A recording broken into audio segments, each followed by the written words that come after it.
Good afternoon, everybody. This is Kevin Askew from Programmer's Paradise. I want to welcome you to our free webinar series, Maximizing Data Quality for Value and ROI. Today's session will cover maximizing ERwin in your data warehouse implementation. Today's agenda will include a brief introduction on Programmer's Paradise, then the webinar hosted by Victor Rodriguez, followed by a question and answer session. Programmer's Paradise is a leading e-seller of developer and infrastructure tools. We can be found online at www.programmers.com. Programmer's Paradise is an elite CA partner and the #1 data modeling reseller. We have a dedicated CA sales and engineering team on staff. We also offer database modeling and infrastructure design and training services. ERwin can be found under our database modeling worldview. Under that worldview, we provide industry-leading tools for your end-to-end database needs, including database platform, design and modeling, development and testing, management and administration, deployment and migration, performance monitoring and tuning, and reporting and mining. Previous sessions under this webinar series can be found at www.programmers.com/CA. Without further ado, I will now turn things over to Victor Rodriguez to handle the webinar. Victor?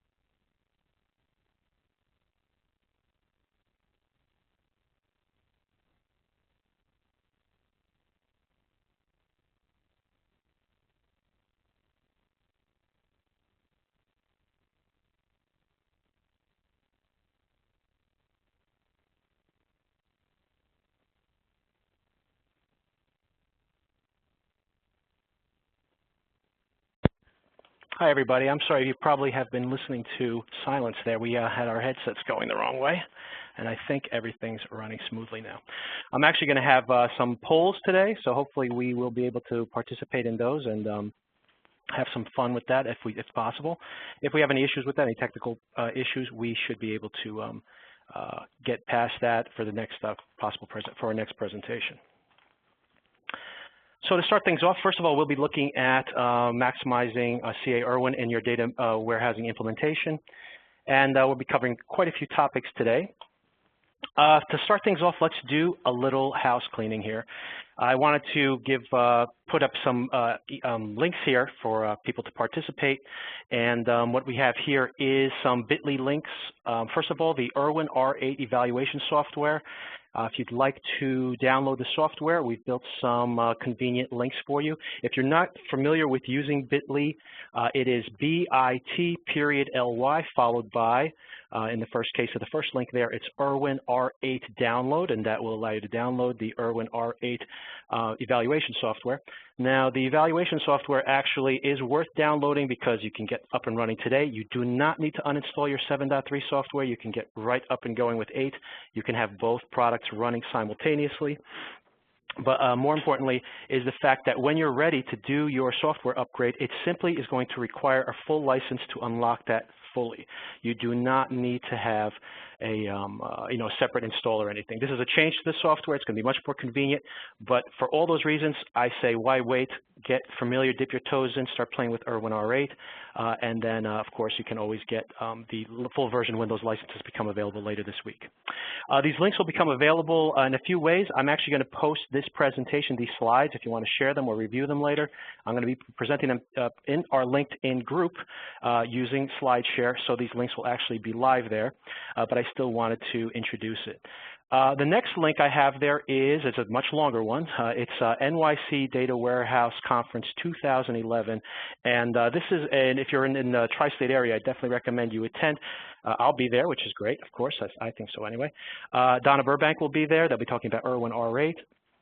But more importantly, Bill Inman will be there, and there's quite a few topics that are going to be covered there. Some of them are, we're going to have some people there from Disney, and I don't know if you saw the PricewaterhouseCoopers profile on Disney last year, but they're really on the cutting edge with this technology, this kind of insight into their complex data that they have, very complex, growing, and multimedia information that they need to, and they're going to have a presentation talking about like analytic achievements that they've done using these business strategies. So very useful presentation, and then also UPS is doing a presentation regarding how they're using enterprise data warehousing at their location. Obviously, also an enormous company, and these are really leading edge innovators.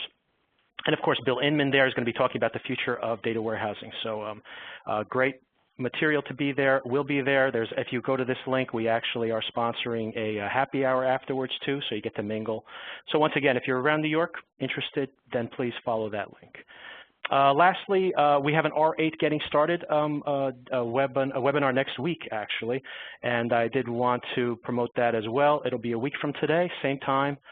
It will have a lot more on ERwin R8. I'm going to be really talking about data warehousing. Most of the best practices I'm going to be discussing today are valid, completely valid, even within the context of the 7.3 software or any 7.x version of the software that you might be running. So let's see if we can get these polls to work, and I hope they do work.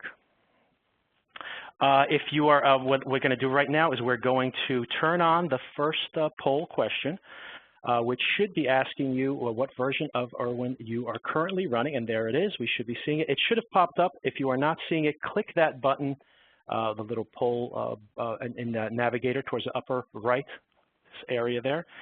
And you can actually just specify what version of ERwin you are currently running, the latest version, and then click the submit button.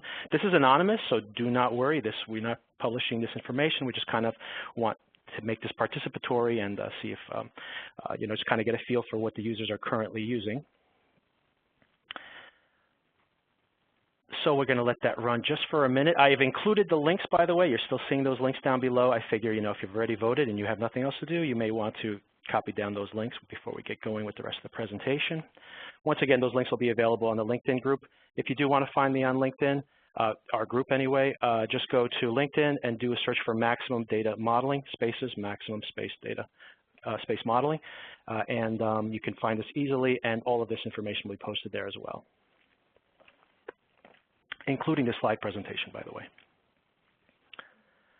So the votes are still coming in pretty steadily, so I'm just going to kind of maybe talk a little bit of, actually, you know what? I'll move to the next slide, and I think the poll will still remain active, and you can continue to vote if you haven't yet voted.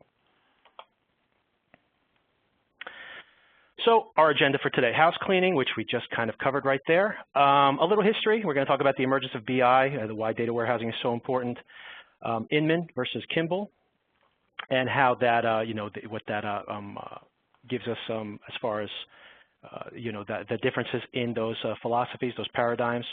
Where does modeling fit into this, which should be pretty self-evident once we get to that point.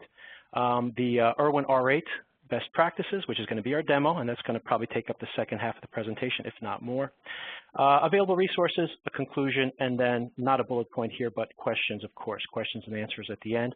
So do ask your questions. You can put them into the chat, or in the Q&A area, I should say, actually better than the chat. Put them into the Q&A area, and then we will respond to them once we get to the end of our presentation. So we're going to close out the poll, and we're going to publish our results.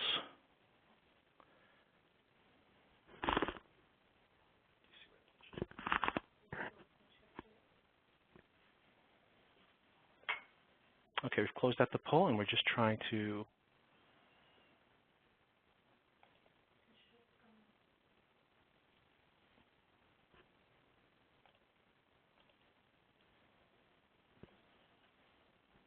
I'm not seeing the results, but that's okay. Let's move on. Oh, here we go. Okay, so 67% of our respondents are using 7273, which is pretty much expected. No answer, 17%. And we have 3% never used ERwin before. And then we see the other right down on there as well. But of course, 7.2, 7.3 most common. That's good. It's good to see that everybody's moved on. Good to see that nobody's on 3.0. That's very encouraging. Although there are still people on 4.1. I know that was a very well loved 4.1.4 especially was very well loved, and hopefully R8 will be the impetus to get everybody to get moving and taking advantage of some of the new functionality. So let's continue.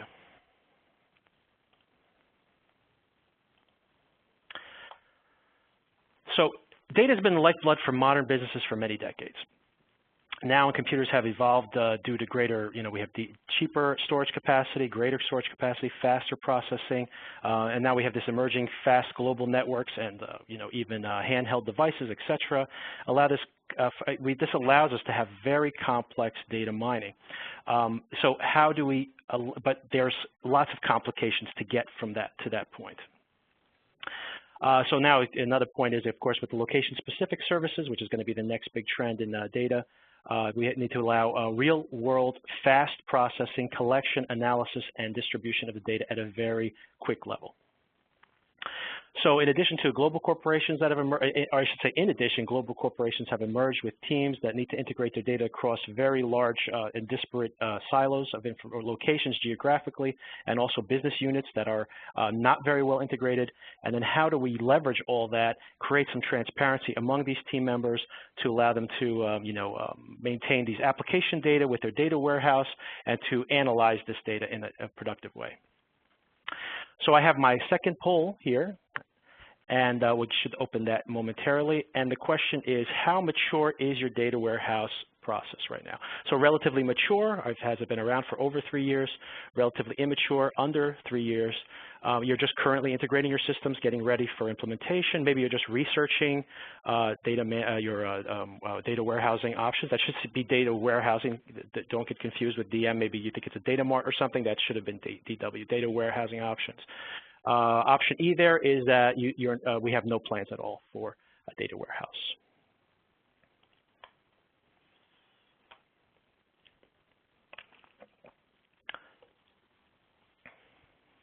Now, while we wait for those results to come in, I'll just speak a little bit more on this kind of overview of this area.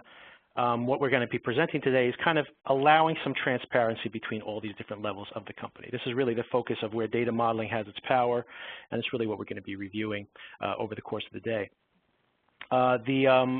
Just another quick point we have here within the slide itself is just to mention the fact that according to recent polls, there is showing that data is growing by anywhere from 60 to 100% annually. Corporate data internally is growing significantly, very quickly.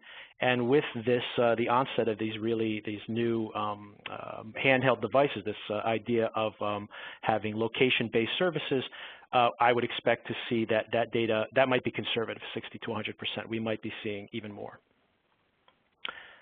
So while we wait for those poll results to come in, I'm going to go to the next slide, and we can continue to go forward. And we'll close out that poll in just a moment, and I'll show you the results of that. So some history. In the beginning, there was the file cabinet. That's an attempt at a joke there. We're actually not going to go that far back. But what actually we're going to do is we'll start looking at, we started seeing where these kind of, maybe around the mid to late 80s, we started to see that a serious migration of data onto these cheaper available servers, and this kind of became the mode where we're going to see that we'd have this integration of application-specific systems and front-end, back-end systems. Now, what this really allowed us to do is you're going to see, at that time, we started to see OLTP systems, which is going to be transactional systems that allow you to have some front-end device or some front-end user, and then a back-end that's going to be collecting all this information into a transactional server. So now this is being saved into a database, but the question is that what we're actually doing there is we're using these databases, these potentially all these different front-end and back-end devices that we're saving their information very separately, one from the other. So we needed to have the ability of integrating this data across these multiple areas. Now, what you could see is that you see the emergence of these application-specific systems that recorded transactional information. This could be purchase package application, or it could also be something that was custom built internally. For example, your sales staff may have recorded their sales leads and contacts into Salesforce.com. This might be something that's happening right now at your system or internally at your company. Or a sales clerk will scan a sale using some kind of scanner and record that within maybe an SAP system, which is containing all of the sales information. Meanwhile, your product stock itself, the levels are being contained on an Oracle database that has some ancient built system where you are kind of managing how much stock you have on hand at any given time. Obviously, building reports to analyze this data could add agility to the company. It could allow the company to run leaner. It can allow analysts to discover trends and predict future patterns. For example, we want our stock levels to be enough to cover demand without creating like a huge backlog of unsold merchandise. And we want our sales team to reach out to our best customers with offers that appeal to them based on what they bought previously. And this is mutually beneficial, obviously, to either end user. So that's where business intelligence tools came along, and the professions and the tools that kind of helped along with that came along, and they grew in importance towards probably the end of the 80s. We really started to see this. So back to the poll quickly. We've had the poll closed, and what do we have here? Relatively mature. We have people over 50%, nearly 50% are at greater than 3 years, and then we have relatively immature. Researching options, about 14% there. Currently integrating our data, 7%. No plans, 0%. That's good. It's good that the turnout targeted the correct audience. That's good to hear. So back to the presentation. So these business intelligence tools and practitioners emerged at this time. Initially, this requirement that our business intelligence teams run reports directly against these transactional systems could be very slow. Transactional systems are good for, they're really built for inserting one record at a time. Meanwhile, analysts required the extraction of millions of rows of data, sometimes billions of rows of data nowadays, of data at one time. This could be really painful on the systems, that they're really stressing the systems. It could slow down systems. It was very hard to generate these reports oftentimes. And then just from internally, from a process perspective, you ended up seeing where your managers were inundating the IT staff requesting these reports, and meanwhile these at the same time the IT people would often run the reports only to have once the data had been analyzed in some way, usually because they had to be manually merged across many different reports against many different silos, that the management team would end up requesting more reports. And this created the management team would often see that the IT team was like a staff or a bottleneck, I should say. Their staff was a bottleneck.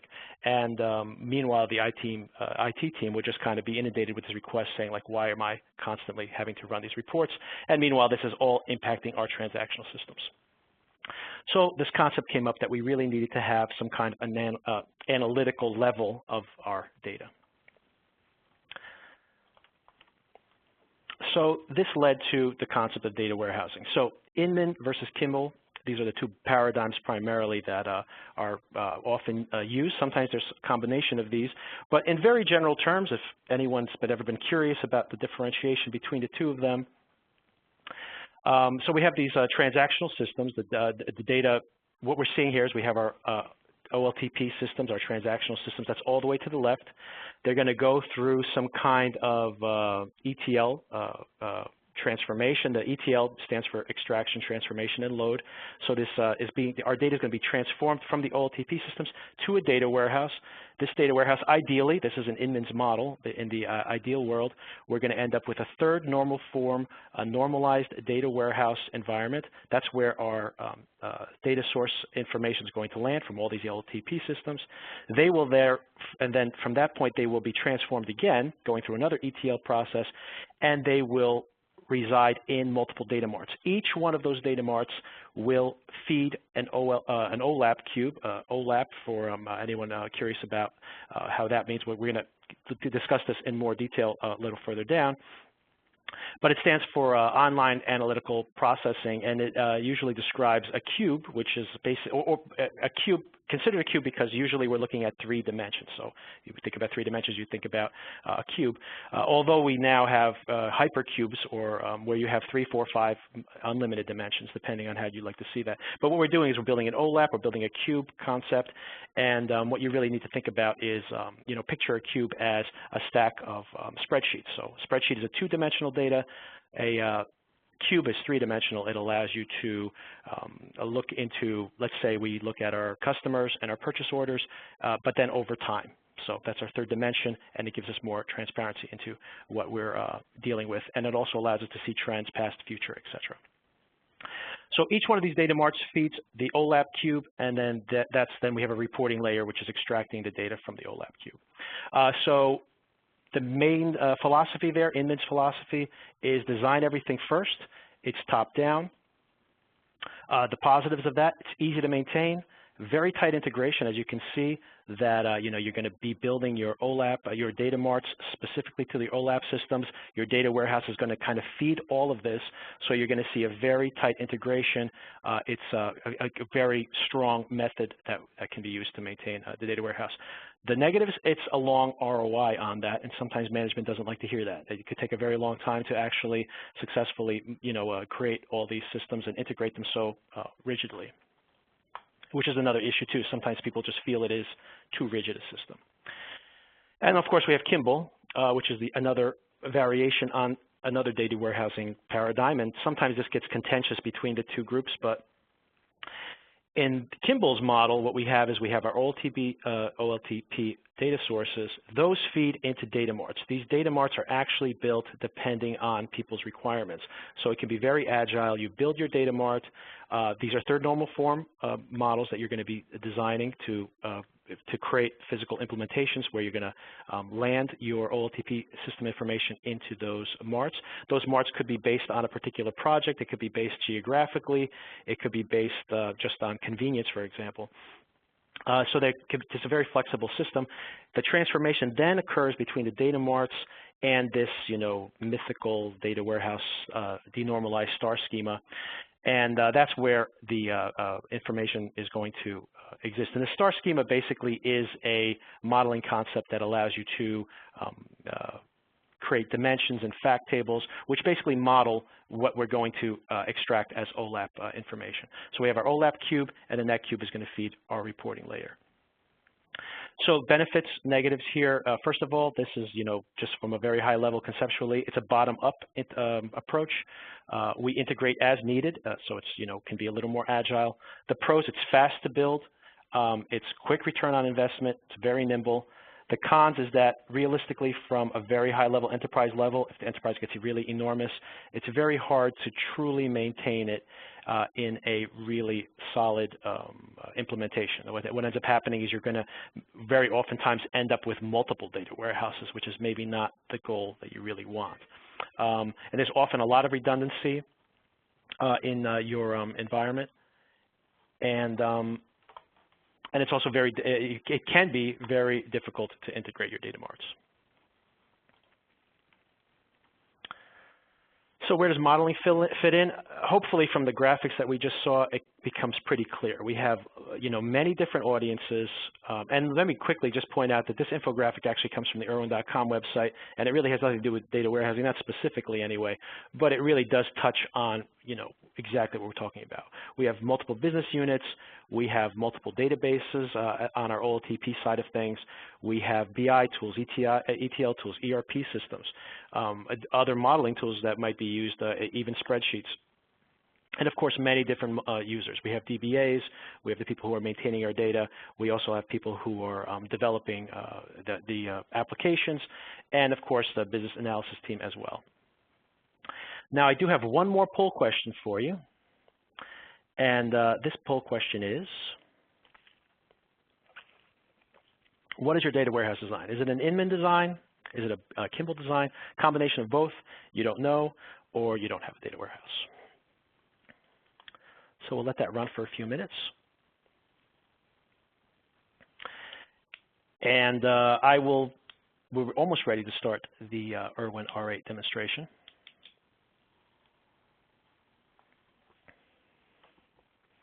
And while that poll runs, maybe we'll just jump into ERwin, and I'll just reveal those results to you at the end of the presentation.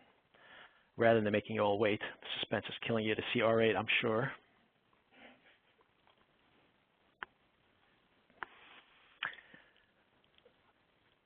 So here we are in ERwin R8. Now, much of this we've probably seen before. I'm not going to go into too much of the specific details on just specifically things that are only unique to R8. I really wanted to put that more into next week. But you are going to see things that you're probably going to like anyway, and I will speak to some of the stuff as it pops up on the screen because you're probably going to be asking questions. And I do want to mention things that might be specific to within the concept of R8 as well. First of all, is my share on? Okay, I just wanted to verify that my share is on. I'm getting confirmation that it is, so that's great. So the first thing I'd like to mention here, and this is kind of jumping the gun a little bit, but I'd like to mention that I just kind of built this little dimensional design earlier today. And ERwin now has multiple layout options, so I'm really in love with this symmetric layout thing because you'll notice that my fact table ends up smack dab in the middle of my design because the way that this calculated, instead of like ERwin's old method of laying things out, you probably had just as much pain with it as I often did, where we ended up with just tables all over the place, relationship lines overlapping, no real logical rhyme or reason to what we were seeing. And this is really a great layout feature they have here. And I mean, this happens over and over again. I actually will just quickly show you another model I have open here, if I can find it.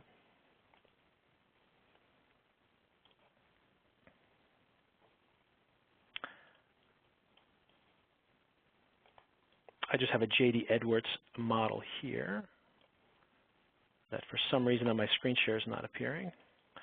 But but basically, the result is the same. What we ended up seeing was that if you do once I auto-laid out my model, once again, I saw the reported J.D. Edwards, the model I had reported on, had basically become central, or the table I had reported on become central to the design once again, which is correct. And it was like a really nice feature to see because it's the ability of having that layout, which automatically is doing some of the work for you. So another thing you're seeing right away, we're seeing this annotation that pops up. This is just a nice little feature, not really specific to data modeling, but or such like data warehousing, but just to point it out since it is coming up on the screen, and you might be curious about that. You might also be curious where the Model Explorer is. It's right here. These the tables, the editors actually recede from view, and we'll cover this in much more detail next week when we go into some of these new features. But if you haven't used ERwin for data warehousing modeling before, or even if you have, I do want to point out the way that this works in R8. It's slightly different, so I do want to point this out. And first of all, model properties. In the past, if you wanted to turn on your dimensional modeling or data movement to allow you to do more data warehousing modeling, you needed to go into the model properties just like we saw before. But now just the editor is available from a slightly different location. We go to Model, Model Properties, and to enable dimensional modeling, we turn this checkbox on here. And you want to turn on data movement as well. There's a lot of features that are included only when you specify data movement. And you see you can actually specify your physical notation can be data warehousing. That's just so we can get these nice little icons here that we're seeing, fact table and dimension table icons. And, but you still can also do IE or IDEF1X if you'd prefer.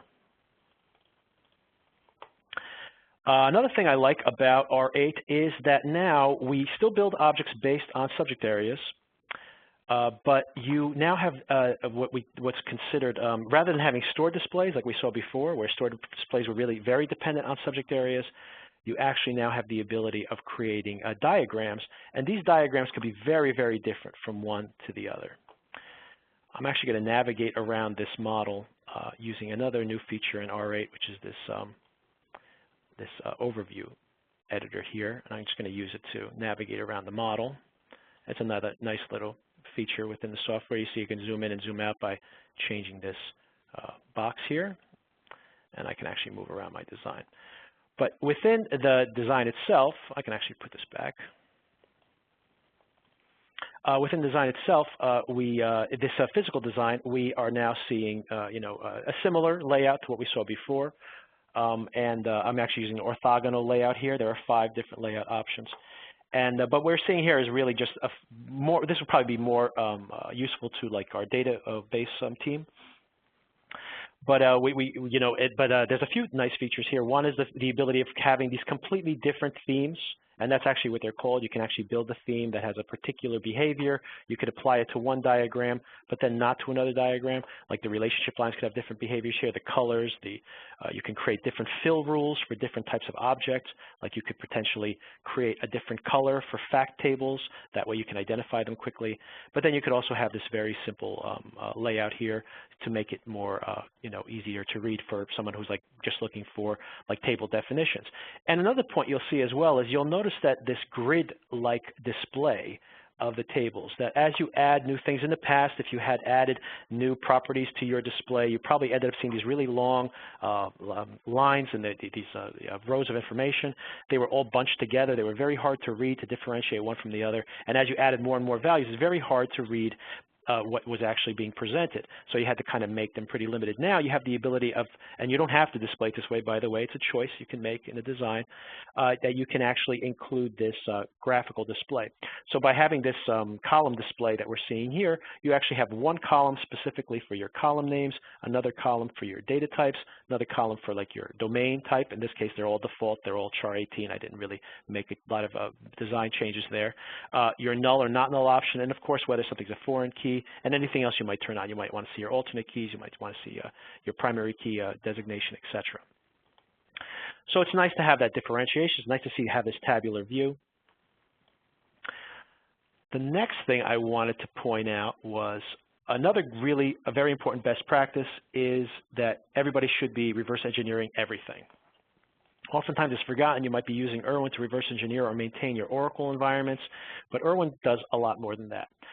If you want to reverse engineer, and once again, another, even for people familiar with ERwin, reverse engineer is available from Actions now. So I go to Actions, reverse engineer.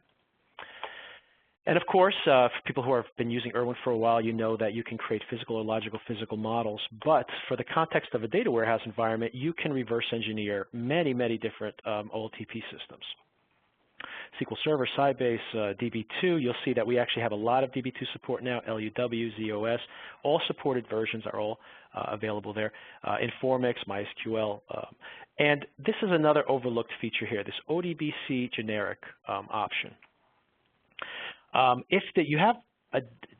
may have a non-traditional server that you're trying to reverse engineer. Perfect example of this, something I worked on recently, reverse engineering the Netezza environment, very apropos considering we're talking about data warehousing. If you are using a Netezza environment, you might say, well, I can't reverse engineer it. I can't see a graphical representation of it. I can't make minor changes, like how do I want to just update my columns, but I have to use these other tools, and it can be kind of painstaking. There is an ODBC layer to Netezza. You can reverse engineer and forward engineer back into Netezza via that layer.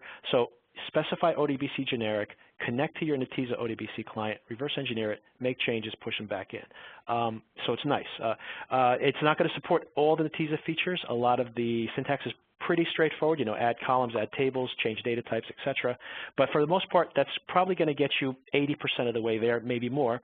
And of course, if you want to go into really advanced features, and that's kind of what we did in this particular project I'm discussing, we had actually customized ERwin's forward engineered template files, which exist even in the 7.x versions of ERwin, that allow you to create custom SQL based on options within the editors. So that's kind of a little more advanced thing. That's going to take a lot of trial and error, but from the just from a really straightforward standpoint, connect to the ODBC connection, reverse engineer, and there you go. This is also something that I've seen in the past where you might be trying to connect to like a green plum situation. Or another possibility as well is oftentimes, or not oftentimes, recently I had a situation where I needed to reverse engineer the data warehouse layer of a MicroStrategy environment. And once again, if you connect via the ODBC generic, reverse engineer it, you will actually see the data warehousing model of your MicroStrategy environment. Once again, adding a lot of transparency. So from a very conventional standpoint, remember to reverse engineer all your OLTP systems. From a more, from if you want to kind of push the boundaries a little bit and kind of give you, there's a lot of flexibility there. Remember that there's a lot of tools out there that allow you to reverse engineer via ODBC, and even if it's just one directional, by the way, MicroStrategy, only one direction. You can only reverse engineer. There's no forward engineering. However, it still will give you a great deal of transparency into that system, probably more than you've had in the past. So reverse engineer everything, very important.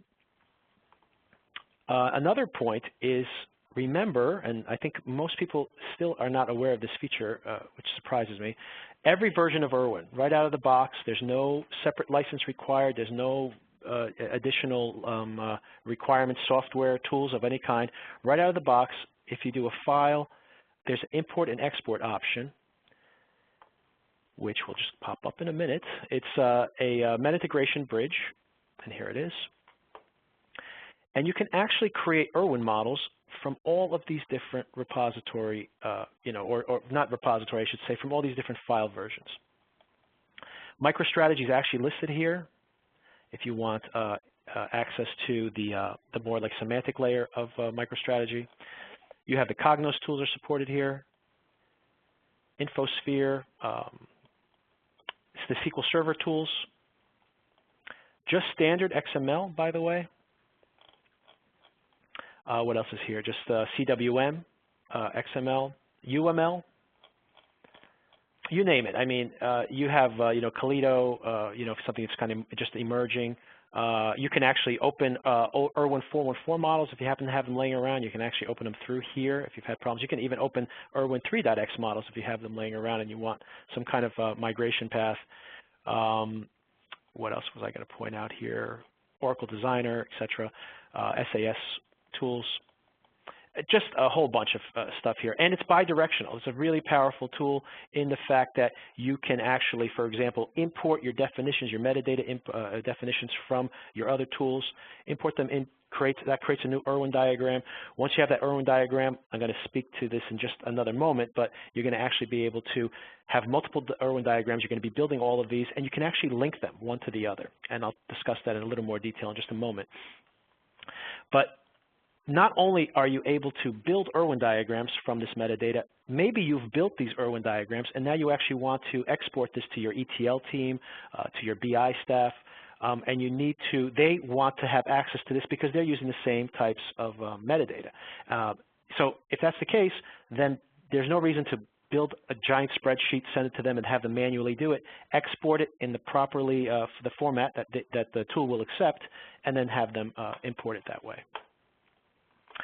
So I think of often overlooked, make sure that you, generate, first of all, make sure you reverse engineer everything, make sure you import and export via the meta integration bridge if possible, and then of course just reporting. Remember that you can always, if you have your metadata kind of gathered in your ERwin tools, especially if you're using the model manager or the model Mart, what's called the model Mart now, it's just considered the workgroup edition of ERwin. But if you are using that, then even more conveniently, you have a repository with a lot of metadata there. It might be you may start to standardize there and then start pushing everything out to your external tools. Or maybe you have these unformed models that you're just reverse engineering from your ETL, or I should say from your OLTP systems. If that's the case, and you have more standardization on those external tools, then do the opposite. Bring that into your environment, into the ERwin environment. ERwin also has a SAP Your Addon. This is not standard to the tool, but I do want to bring it in the fact that it allows you to have a lot of transparency when you're, for example, opening a if you're looking at an ERP system. Once you look at that, once you work in an ERP system, and here's an example of a J.D. Edwards model, for example, the one that I was mentioning before.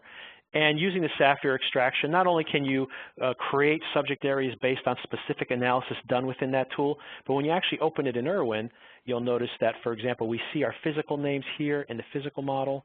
And then if I just toggle over to the logical side, here it is. This is business unit master. So it's nice to know, like, okay, this is business unit master.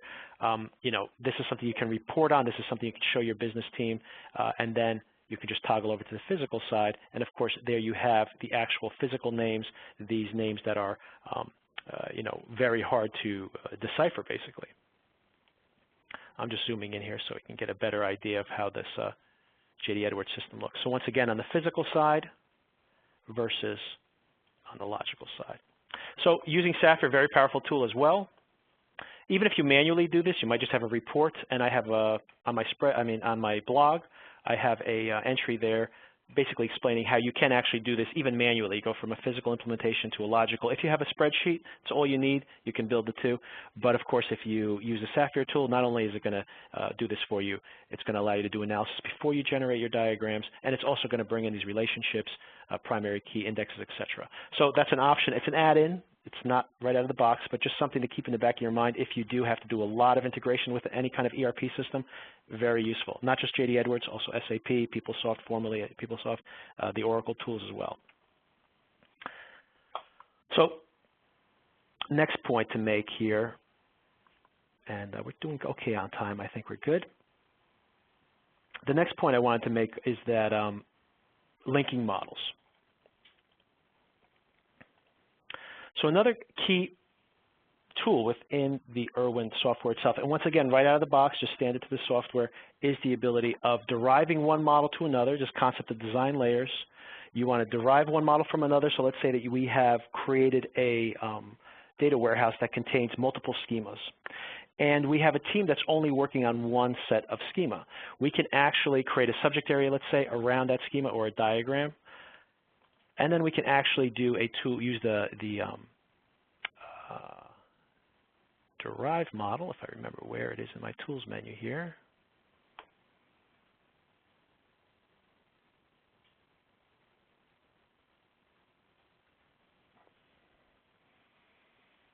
I'm just getting familiar with the editor here, and I just saw this before, and I cannot find the, there we go, design layers. Okay, so now they have a design layers grouping. That's where it is. It's under actions, design layers, and you can actually do a derive new model.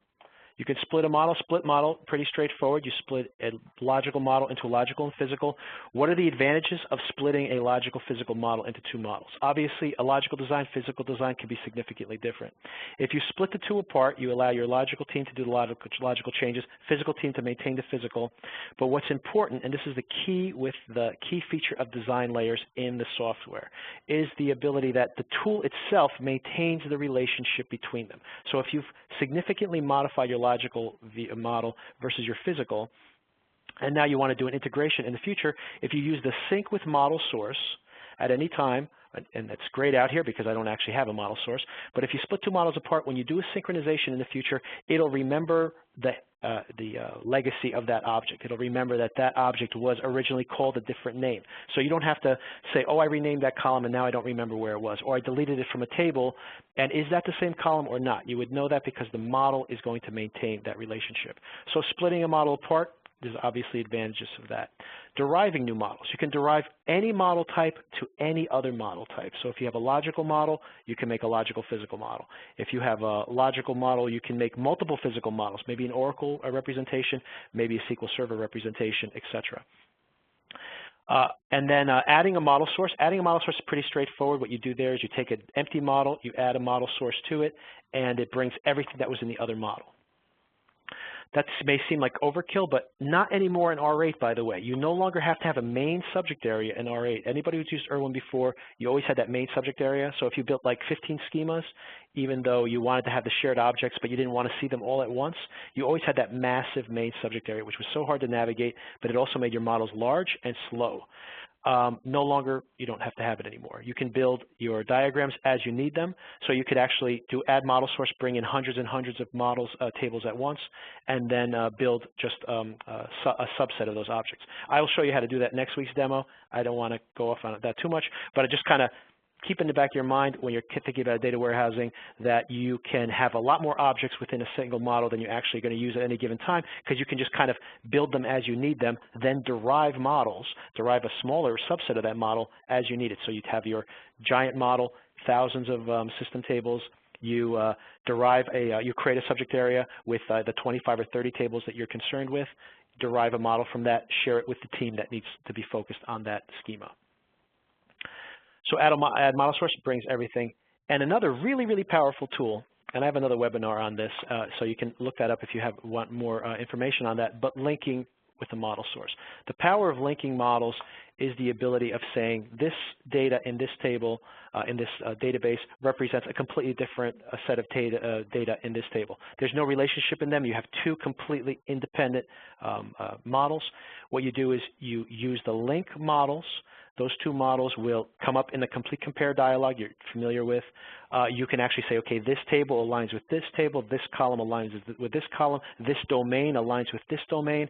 You do it all one time. You have to go bullet by bullet point, assign every single relationship between those two models, but you do it one time, and then the tool maintains the relationship from that point on. And even nicer than that, if you have read my blog, and some of you probably do, if not, I'll forward you some links later on. My most recent blog posting was about saving those models into the model manager and then running a report in the model manager so you can actually see a report with all the related models, one to the other. So really nice to see, just for a point of view of reporting, to see the relationships between those models, the relationship between the objects themselves. And then, of course, the one last point with these design layers, and I think this is a mistake that many people make when they do use design layers. If you've linked two models to each other, if two models are related to each other, do not use the complete compare between those two models. You use the sync with model source. The reason you don't want to use complete compare, when you say complete compare, ERwin is going to do exactly that, a complete compare. It's going to look at these two models as if they're completely unrelated and then try to align them based on name or any other kind of criteria that you've specified. When you do sync with model source, all that linkage that you've done behind the scenes, either you've done it or the tool has been maintaining, it's going to use those links to synchronize your model. So if you do use design layers, absolutely remember, always do sync with model source. Do not use complete compare. And the last thing I wanted to show in this demo, as far as nice little tools or some kind of quick things you can use, is the ability of using our transformations to change our design. So here's an example where, for example, this is really a snowflake representation of this particular design, but I want to build a star schema here. So what happens is when I highlight this relationship, we see that this particular editor here shows me two active options here. And this is the transformation editor, by the way. And what this actually allows me to do is to transform these objects. So I actually am going to roll up, or roll down, I should say. I'm just going to accept all the defaults. I'm rolling down all these tables to create a star schema here. I'm just going to see, you can actually customize the options there, but I'm just going to accept all the defaults here. I'm going to roll down all of these. Did I select roll down? Yes, I did. And let's do a roll down here as well. And now here I am. I've built my star schema from my snowflake. So now, just another quick pointer there that these transformations have that added value. Now, from the point of view of actually having a dimensional model, what are those features that we've enabled before? This kind of goes back to where we started, but we might as well touch on it now. Enabling those dimensional options give us the following features. We have in the, do I have the right table open? I do, okay. In this, we have this dimensional tab. And this dimensional tab allows us to specify the role. This is either going to be a dimension effect or an outrigger table. ERwin will calculate these automatically, but you can override them simply by selecting one of these other options. You can also specify the type of the notation of the update type for this particular object. Is it fixed? Is it a type 1, type 2, type 3, etc.? So you can specify that as well. Oh, also in the same one, I should actually point out also that you have data movement rules. So now this is not being reverse engineered from anything. It's not automated. You do need to come in here and actually say, I want to create a new refresh rule, and it's going to be called like refresh overnight. And you can actually attach multiple tables to it using this editor down below. You can actually put a definition in here saying, overnight, refresh overnight.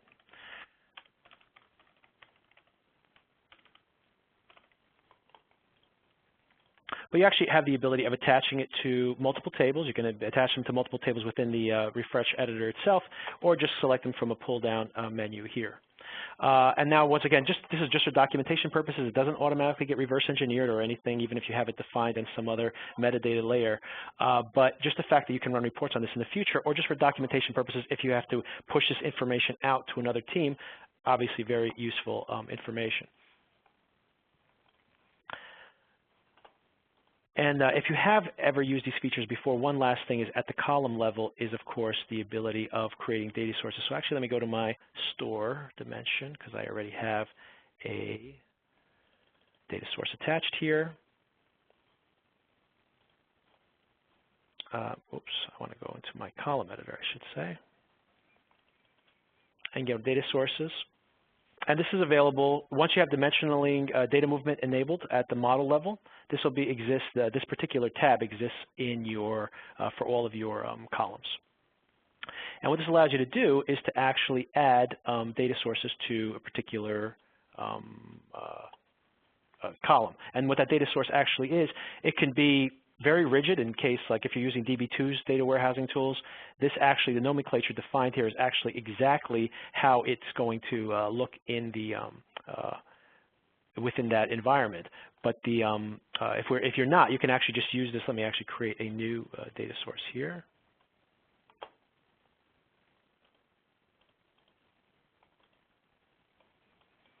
And I'm just going to call this data source 1.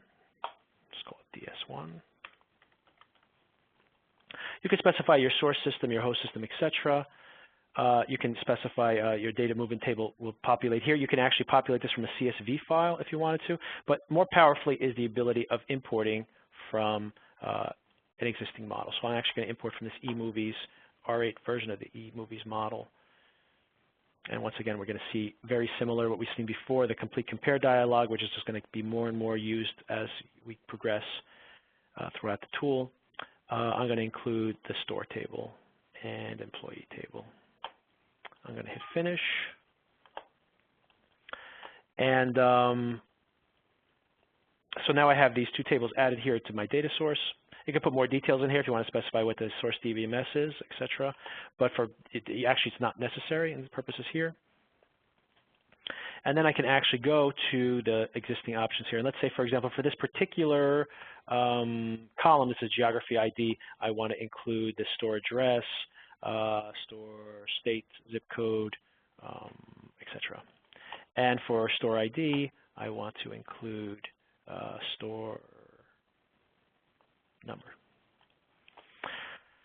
So what we're seeing here is you see like DS1 dot and then the table name dot column. Now, like I mentioned before, if you actually use DB2's data warehousing tools, this is exactly how when you build a data source, this is exactly the syntax that's used. So this would actually match exactly what you were using there. However, if you're not, let's say that you're just doing this, a manual process, you're not using some kind of external tool, and you just want to say that it's a particular server that you're connecting to. That server has a server name, a database name, table name, column name. Just name the data source with the correct syntax, and then not only are you creating a document here, it's showing you exactly what the source object is.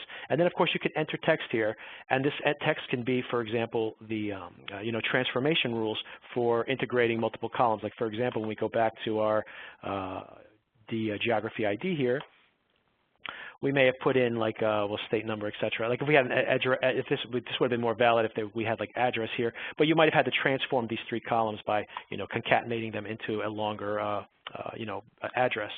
But if you wanted to put that rule in here, you can document it here, and once again run reports against that in the future, and allow people to use that as a central repository to test out or to report on the transformations that need to be done in the object. So I did have a little thing to show you on denormalization, but maybe we will save that for another time because I do see that we're short on time, and I do want to ask some questions beforehand. Here are our poll results. We have, let me just expand this a little bit so I can read it a little bit better. We have 17% are using Inman, 21% using Kimball, 21% using a combination, 8% don't know, and 13% do not have a data warehouse in place. Okay, very good. So let's go back to wrap up our the webinar here. So I have I just wanted to point out some resources that might be useful if anybody needs to find anything. First of all, always go to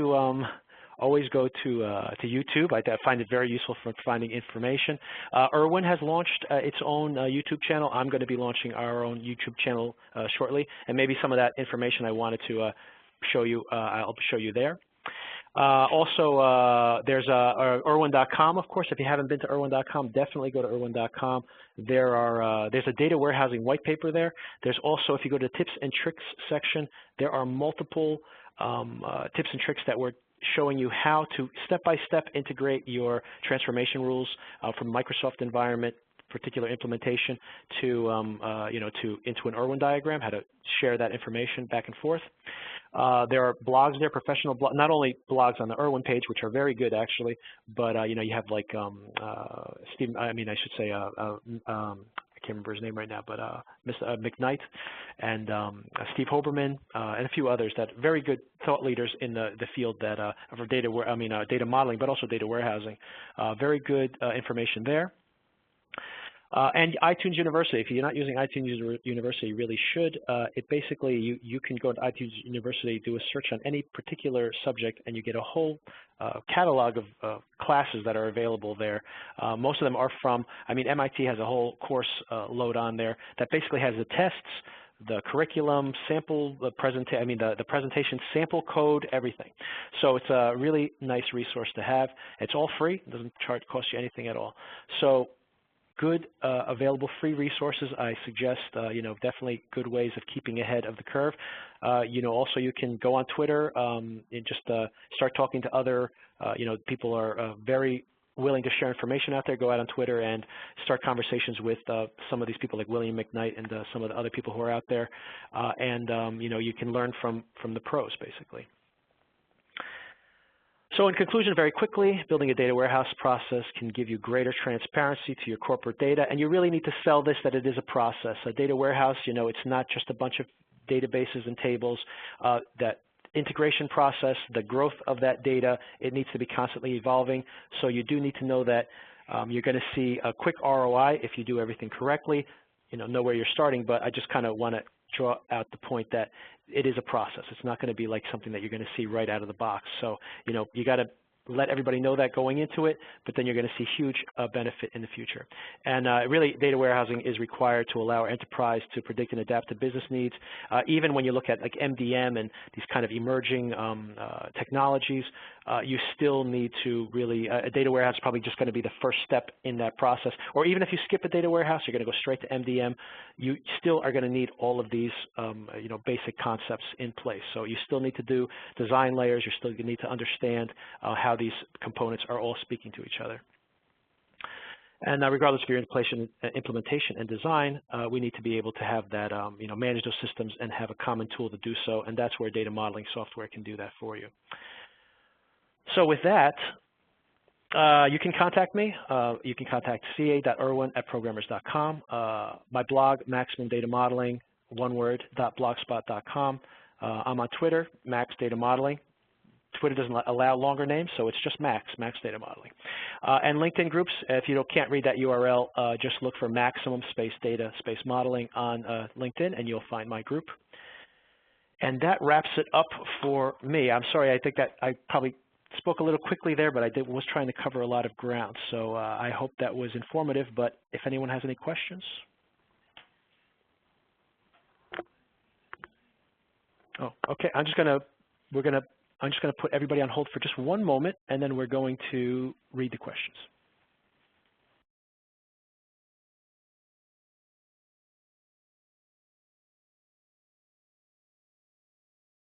All right, everybody, I'm back. We have the questions here in front of me. I have a question of how to convert existing data models in System Architect to ERwin. How easy is it to do that? Will it entail relationship between, would it retain the relationship between entities and after the conversion? The question is, yes, you can use the bridge, that meta integration bridge that I introduced before. You can use that to actually convert system architect models. You will see your relationships. It really depends. I would have to see with some trial and error. You have to kind of, you may need to tweak some settings. But tables, columns, definitions, data types, and relationships are always preserved during a conversion. Sometimes subject areas might get lost. Fonts and colors and things like that are always lost. But you can usually preserve your subject areas for most migrations. So that is the answer to that. So it is possible. You would probably end up with just about everything you would need to see. I got a question as far as where you can get the ERwin trial version of the software. And if I'm still sharing my screen here, I will jump back to this slide. If you go to bit.ly/ERwin R8 download, that will take you right there. You can also navigate from the ERwin.com website if you prefer. But if you go to that bit.ly, bit.ly, if you're familiar with those links, and then just put in ERwin R8 download, and that's the, you should be looking at the screen right now, showing that link there. So another question is, do you feel that nowadays BI is quickly becoming the de facto corporate standard for business generation rather than just legacy database repositories? Yes, that's absolutely true. I think that that is going to be, I think that there simply is not going to be a situation in the future where we're not going to see that anymore. I mean, when you think about, you know, if you've been watching Jeopardy this week with Watson, you know, competing, it's not really artificial intelligence. I mean, you know, it's not like Skynet is coming. You know, people are terrified of that. That's not what we're seeing there. But what we are seeing there is machines that can learn based on rules. And I mean, that is really the future. The reality is data is going to get so massive, there's no way that, you know, people are much better at making those decisions, you know, deciding what to look at. But the, you know, with the right tools, we can use computers to drill into data in ways to see patterns that we never would have discovered otherwise. And we're going to see that when we want to figure out ways to cut healthcare costs or who we should market to, or in any possible way, we're going to be using, you know, business intelligence to dig into those transactional systems and take that information and making it into, you know, to basically predict trends for the future. So it's essential, definitely. Do I feel that data modeling tools need a BI solution integration? I think that most data modeling tools absolutely do have, you know, have components like what we're seeing here. You know, the metadata integration. Most tools have some kind of metadata integration, metadata integration, I should say, and vice versa. BI tools are now starting to have some kind of rudimentary, visualization. So I think that it's going to go in both ways. That is the key, but absolutely. I mean, when you look at like everything MDM, when you look at these MDM, for example, it's all model driven, and that's just we're just going to see more and more of that in the future. Does R8 come with any industry templates? No, there are no templates available for R8. However, there are many syndicated templates for ERwin models that exist. I know Teradata, for example, comes with their models, and I know for a fact that Teradata was working with, during the beta process, getting their models converted, their existing models converted. So I would expect to see R8 versions of those models, but if you have 7.x version of those models, you know, if you do happen to have like Teradata design models laying around that are in 7.3 or even 4.14, you can open those in R8, so that's not going to be an issue. Can I see the, I'm just waiting for the next question. I'm sorry, we had quite a few questions today. Does ERwin support Netezza? I kind of touched on that briefly during the presentation. No, there's no native support for Netezza, but I have used ERwin with Netezza. My method is I use the ODBC layer to reverse engineer. You can also forward engineer through the same layer, but there are features that ERwin doesn't support. So what I did was I built UDPs to represent those physical properties or those column settings, etc. And then I customized the forward engineer template files. Only had to do it once. You build the template one time, and then you can use that to forward engineer in the future. So it's doable. It's not something that you're going to do in an hour. It's something that's going to take you a day or two to get it perfect. But right out of the box, very simply, reverse engineer, forward engineer of all the basic SQL syntax is supported through the ODBC layer. Next question, and that's just by creating a model that's ODBC target server, just to be clear on that. And if anybody has questions on that, just please contact me and I'll give you a little more detail on it. Can reverse engineer only selected tables instead of getting? Yes, you absolutely can do that. I'm going to have to do a whole class on complete compare. But the method I use in that case, maybe I should have touched on that today, but the method I always use is you take a completely blank model, you use, take a completely unpopulated model, and rather than doing a reverse engineer, you take that blank model and you use the actions complete compare. You compare it to your target model. You turn on the option that says on-demand loading. And the reason you do that is because the on-demand loading actually only builds the physical, model at all based on what you're actually selecting within the menu itself. So what that allows you to do is to basically say, on-demand loading, complete compare, and then you'll see like hundreds of tables listed. You select only the tables you want in the complete compare dialog. You import those. This happens very, very quickly because once again, when you use on-demand loading, the objects are not populated until you import them into the ERwin diagram. So you select them from this menu, which comes up almost right away, and then you select like those 20 tables, for example, you build them into the model. And then the nice thing there, of course, so you start with a blank model, complete compare, import 20 tables. Now you want to add 30 more. Once again, exact same process, complete compare, add the next 20, add the next 30, etc. But that's the method to use, definitely. It's the method I always use. Sometimes if you have some systems with thousands and thousands of tables, it takes too much time, and I really honestly don't even need to see all what's being brought in. What was the import external format dialog box for again? This was for importing, it was not for transformations to source target mapping. That was not what it was for. That import external format was for importing and exporting information to other tools. So let's say, for example, you have, you're using Cognos, if you have Cognos in your business and your Cognos team wants to have transparency to your, the ERwin diagrams, you can, if you have some kind of enterprise standards, especially useful when you, for example, have built something in the Cognos repository or in your process there, and you want to import that into your ERwin diagram or complete compare your column names to what's existing in your model. So you can actually build models based on those Cognos files, and then not only that, update them within ERwin, so everybody can just learn ERwin, make the updates there, and then push it back out to the Cognos or Informatica or any other tools you might be, MicroStrategy, any of the other common tools that might be in effect. What database platforms that are supported in R8? Oh, there's so many. Maybe we'll cover that in more detail next week, but there's, most of the common ones. How does it work if I merge two tables in a logical model and want them separate in physical model? You can transform, you can use the transform, which I mentioned briefly there, to split that table into two tables in the physical model. So that's kind of what I was showing.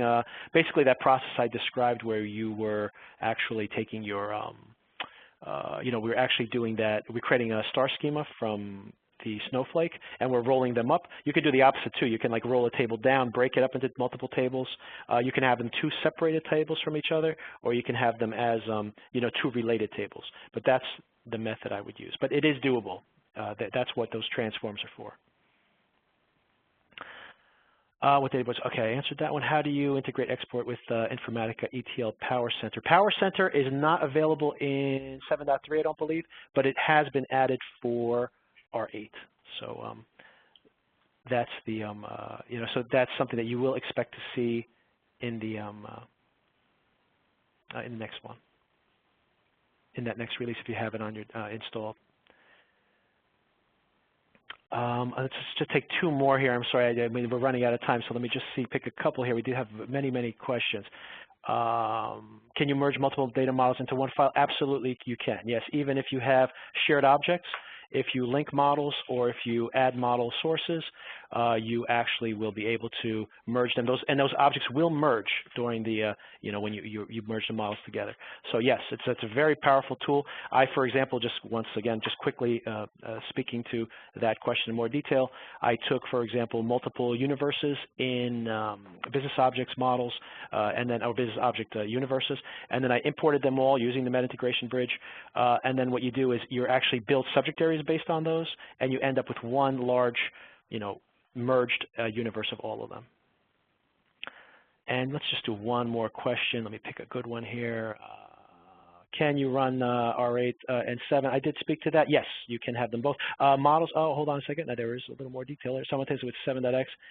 And can we access models in 7.3 Model Manager without converting with R8? Okay, that definitely attend my webinar next week. That's a key point in what I need to discuss next week. When you migrate your model, I'll just touch on it very briefly, but we're going to go into in much more detail next week. But basically, if you convert your Model Manager, it becomes an 8 version of the Model Manager. You cannot open them using the 7.x. So I'll give you the whole process of what you need to do. You need to back up to 7.3. You can put it into a test environment somewhere. But I'll cover that in much more detail. The only thing I would tell you right now off the bat, and you're not going to be able to do this because the licenses aren't even available yet, is absolutely do not blindly convert your 7.x repository to 8.x. Like I said, that's not even possible right now, but if there is any possibility of that happening, absolutely do not do that right now. Just attend my webinar tomorrow, next week, and I will cover that. I'll walk you through the whole entire process. And I think we're ready to wrap up. Thanks, everybody, and thanks all for your questions. I'll be posting this out on the LinkedIn group. And if you have further questions, you can reach out to me there, and I will respond to them as soon as I can. All right, thank you everybody for attending today. Again, if you have any questions for Victor, please email him at ca.erwin@programmers.com, or for any software or services, please contact us at 800-221-7710. To view some of the past webinars, please register and view them at www.programmers.com/ca. Victor's blog also, maximumdatamodeling.blogspot.com, and on Twitter at maxdatamodeling. Thank you and have a great afternoon.